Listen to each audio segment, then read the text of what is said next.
Hello everyone, Akshaya Tritiya की बहुत बहुत शुभकामनाएं। दोस्तों, अक्षय तृतीया का जो वो होता है पर्व, इसमें आप अनसूज विवाह, अनसूज कुछ भी चीज़ें कर सकते हैं। कोई भी कार्य जो शुभ कार्य हैं वो कर सकते हैं। इस दिन लक्ष्मी जी की पूजा विधिवत करनी चाहिए, इससे घर में सुख समृद्धि आती है। किस तरह से करनी चाहिए और क्या क्या अक्षय तृतीया की पूजा में रखा जाता है, सारी इस वीडियो में बताने वाली हूँ। सबसे पहले आपको क्या करना है, एक चौकी तैयार करनी है। कोई सी भी पूजा हो, सबसे पहले चौकी तैयार करनी है। सुबह जल्दी उठ जाना है, उठ के स्नान आदि कर लेना है। हो सके तो पीले रंग का जो हल्दी होता है, हल्दी पाउडर, उसे डाल के ही स्नान करें।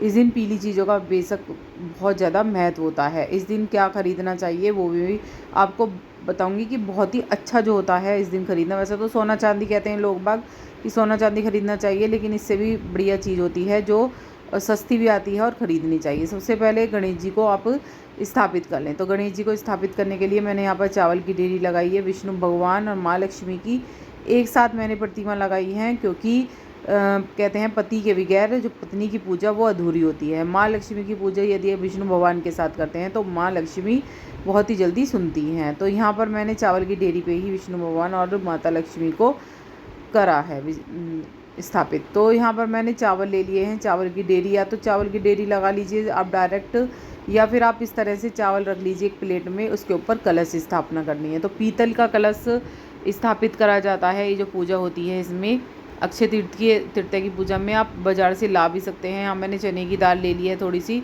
तो चने की दाल डाल दीजिएगा इसके अंदर। मैंने चने की दाल यहाँ पर डाल दी है कलश के अंदर। खाली कलश आपको नहीं रखना है। इसके बाद हम इसमें जल भर देंगे।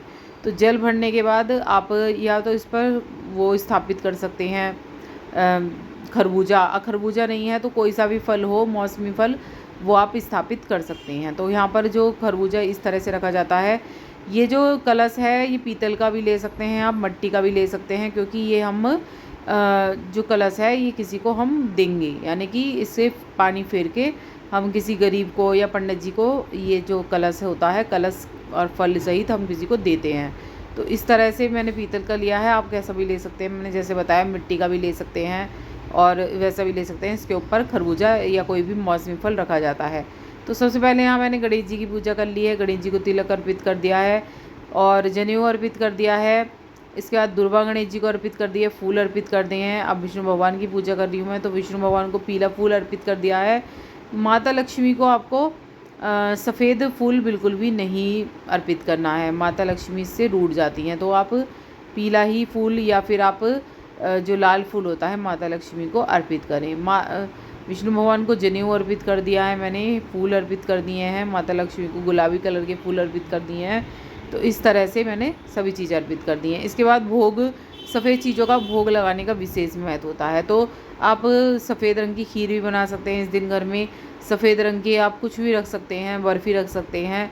यहाँ पर मैंने जो है बतासे का भोग लगाया है। इस दिन सत्तू और गुड़ का दान करना भी बेहद शुभकारी माना गया है। तो गुड़ और सत्तू भी इस दिन निकाला जाता है पूजा के दौरान। तो जितना आपको मतलब किसी को देना है तो उतना ही सत्तू निकालिए। चने की दाल इस दिन खरीदनी बेहद शुभ मानी जाती है। जैसे मैंने बताया कि इस दिन क्या खरीदना है, चने की दाल। चने की दाल सोने के बराबर कही गई है। तो चने की दाल जो भी आप खरीदें इस दिन वो माता लक्ष्मी को ज़रूर अर्पित करें। थोड़ी सी दाल माता लक्ष्मी को चढ़ाएं, फिर वो जो चरणों की दाल है वो आप अपने धन के स्थान पर रख सकते हैं। तो जो बाकी जो दाल है वो आप अपनी दाल में ही डाल देंगे। जो आपने खरबूजा और घड़ा रखा है, ये जो रखा है, तो आप ये दान कर देंगे। तो दान करने की और सामग्री, जैसे मैंने यहाँ पर एक फल नहीं दान करूँगी, मैं ज़्यादा फल ककड़ी वगैरह भी दान करूँगी। और जो भी दान करना वो एक प्लेट में और रख लीजिएगा। और इसके बाद आप पानी फेर कर, इस पर पानी फेर कर आपको दान करनी है।